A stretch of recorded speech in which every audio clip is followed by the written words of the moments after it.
Hello, Lynn Watts here with Wyatt the Wonder Dog Books. And today I'm going to be talking about just a really great technique that you can use in all kinds of different settings with all kinds of different students and all kinds of different problems that you might be working on. And that is journaling.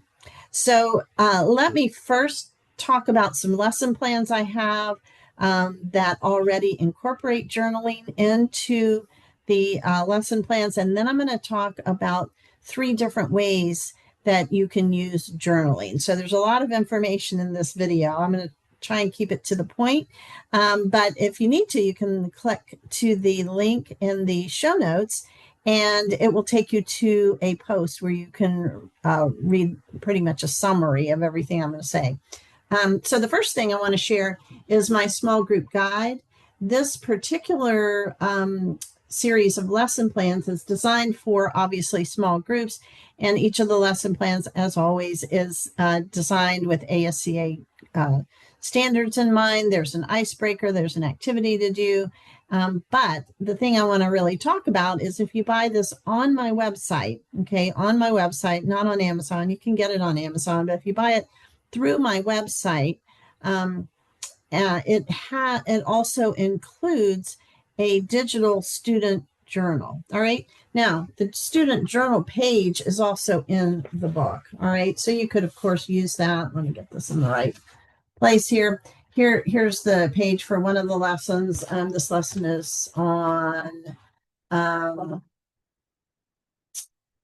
having a servant's heart. All right. So about giving, generosity, that sort of thing.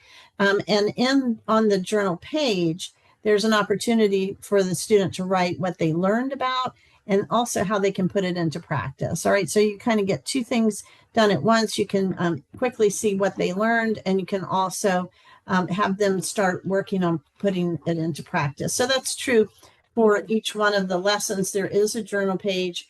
Like here's one on growing in compassion and connection. And it also talks about what they learned and how they're going to put it to practice. And then there's some quotes on the page as well. So this one right here is says, one of the most important things you can do on this earth is to let people know they are not alone. So talking about connection. All right. Important topic for today, I think. All right. Small group guide.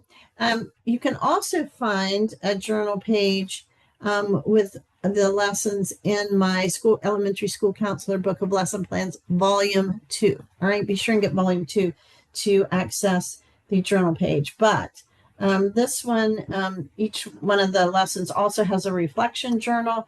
And for instance, this particular lesson is on creating a classroom mission statement. And then the reflection journal is how did you feel working with your classmates on the mission statement? So an opportunity to talk about feelings. What part of the mission statement are you most excited about? How can we use our mission statement every day? So again, kind of what they learned, how they plan to put it into practice, but some specific questions that are geared toward that particular lesson. So that's the journal page for that lesson. But each one of the lessons in this lesson plans volume 2 has a journal page. All right. So journaling can obviously be just a really useful counseling tool.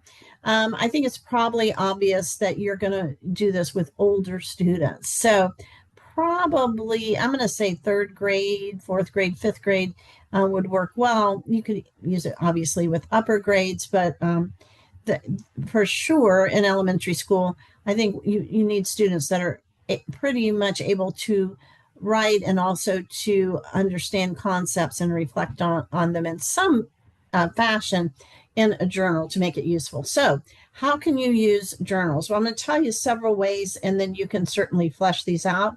But for individual counseling, journals can be really valuable. All right. So it's a great way for you to connect with a student, give them some, I wouldn't necessarily call it homework, but something to do during the week. And then when they come back, they have something to refer to. It's not just, how do you remember? So you can use it in terms of check-ins. You can have them check in, check out with you.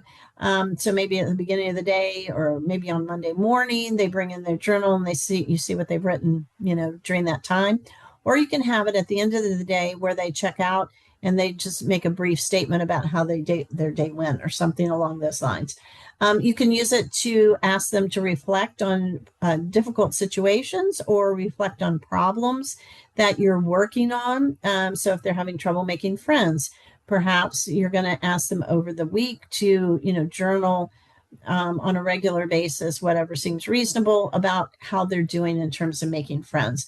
You can have them track goals in a journal. So and it gives them a nice reference. All right. So one of the biggest problems with goals is you can't tell how much progress you're making. But if you start out journaling about it, then you see you have a baseline, you see where they start, and then let's say a month, 2 months, 6 months, whatever you're working on.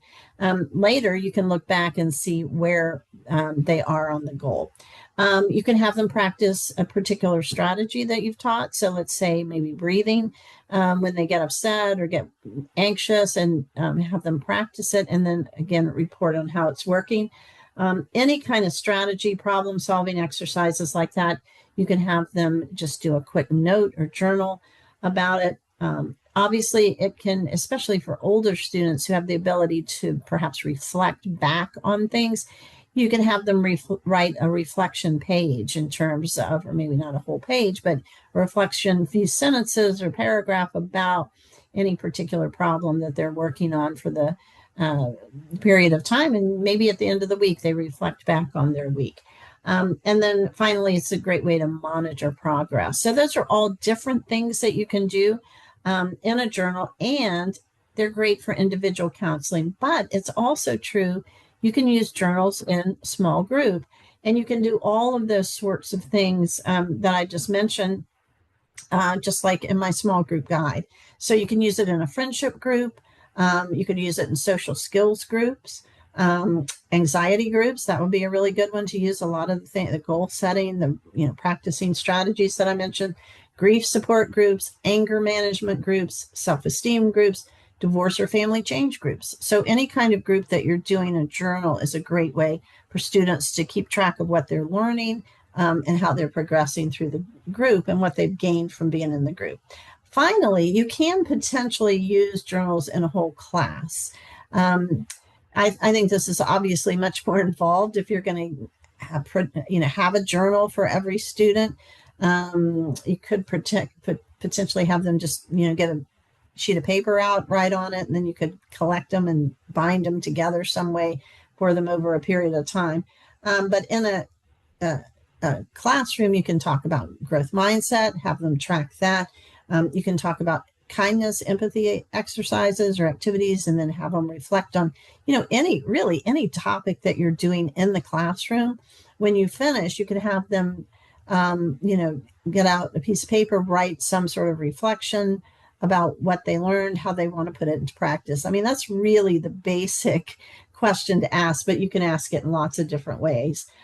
So any of the topics that you're going to be using in a group setting, classroom setting, a journal would be useful. All right. So that's all I'm going to talk about in this particular video. I will be back to talk about some other particulars, strategies, and ways that you can use journaling, because I think it is such a valuable way to work with students, and one that perhaps we don't do often enough. So as always, thanks for all the work that you do with young students, and thanks for listening.